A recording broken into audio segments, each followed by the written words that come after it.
My name is Anna and I'm 34 years old. My experience with Olly during my pregnancy was fairly, I'd like to say straightforward. I suppose maybe, I think more because of my character, every now and then I'd get a bit nervous, like, oh gosh, is something going to happen? And I'd get in my head. And so I went in twice actually to hospital for reduced fetal movement, just out of paranoia. But both times they were saying that's absolutely fine. And then they said, okay, we'll book you in for to induce you. And so they were like, okay, come back later, we'll induce you. So I came home and then my waters broke. So they were like, okay, come back in. My midwife went on a break and she said, don't have the baby while I'm gone. I said, okay. She got woken up by the midwife who was covering. And she said, oh, I just needed to wake you. I want to have a quick look. So she did. And then she said, oh, I can see the head.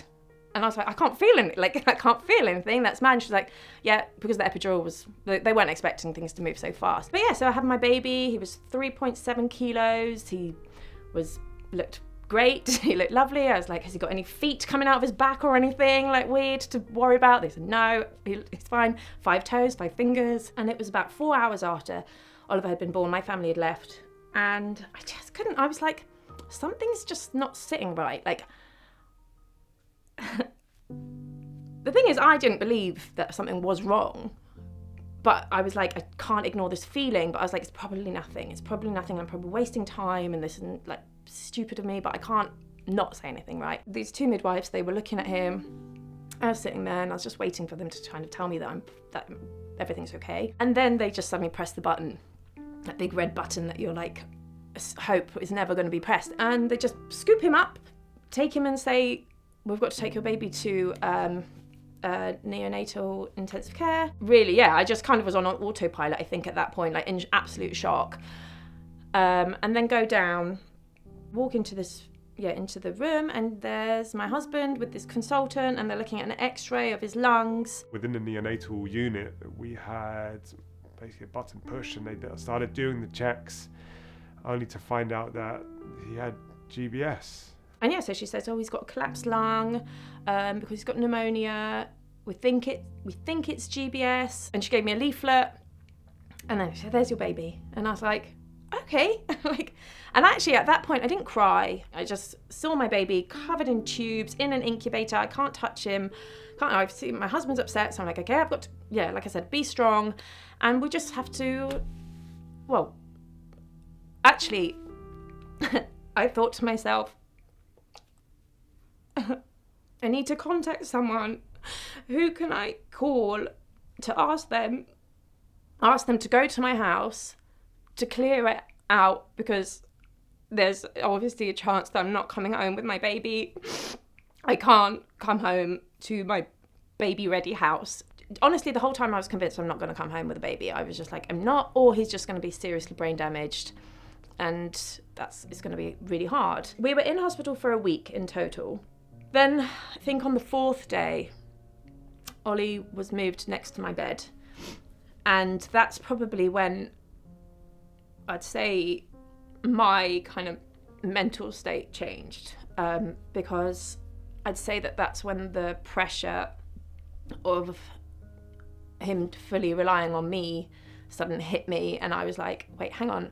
If I'd have not pushed in that first moment to say, something's wrong, and literally just followed my gut, like knowing nothing, I didn't know what I was looking for, then he would have died. I'd never heard of group B strep before. All I'd heard of was this infection that you can get with your waters, and then I got a leaflet. My mum found out about the group B support charity, and I think she reached out to you guys first, and she told me about it, and then I started to be like, okay, do you know what? Let's try and turn this awful experience into something that's going to help other people. So through you guys, we did an interview, and then I thought, I need to make sure everybody I know knows about this. I told all of my friends. Yeah, so I did the interview. I managed to kind of raise awareness a bit, I think. Then as I started researching it and finding out that all of this could have been avoided if I'd have had a test done. Knowing that I could have had a test done to change it all would have made such a difference. And I think I couldn't believe that we are one of the only countries that don't inform people about this infection that is so common. What happened if we were informed about what GBS was, then I think we would have done a lot more. We would have taken all the precautions leading up. The whole experience, and we're 5 years later, I still can't really, I live it all the time. And I think that if I am able to do anything to, first of all, inform people about it, let them know, have that choice to do a test, to potentially prevent it. My scenario, I'm lucky I've got a child who is mad, but healthy. I've got 2 boys. My oldest is called Oliver. He's 4 years old. He'll actually be turning 5 in 2 days' time. And I have another son who's 2 years old. His name's Leo, and he is going to turn 3 in August. And they're both very happy, crazy, wild boys. Me, Olly, Leo, Romek, our family, would love for you to share this video. If you're pregnant, if you know someone who's pregnant, even if you're not and you don't know, they might know someone, so share it, please. Share this video on your social media so it can just go as wide as possible, because this is really an amazing cause and something that does really need to be sort of spoken about and known about.